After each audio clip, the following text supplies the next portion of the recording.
سلام میکنم به همه فانتامیای عزیز. من داوود هستم و توی این ویدیو میخوام بهتون نشون بدم که تصورم چیه از شماره دادن به دخترها هنگام شرایط بد اقتصادی. امیدوارم که خنده روی لبتون بیاد.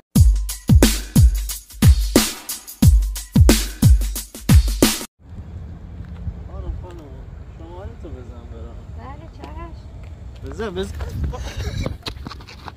خب میریم که با هم پشت صحنه های این کلیپ زیبا رو هم ببینیم.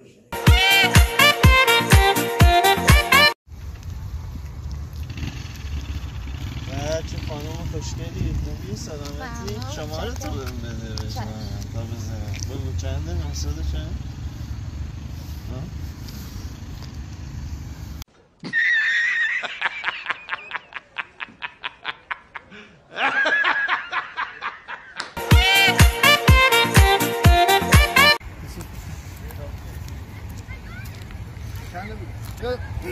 یه جوری هم باشه که صدامون رو قشنگ ببینید.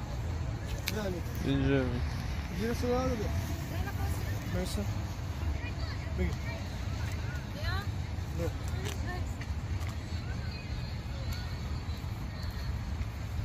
سلام خانم. خوب هستی؟ شماره میزنی؟ دارم شماره تو میزنم. بیالی. سلام آقا.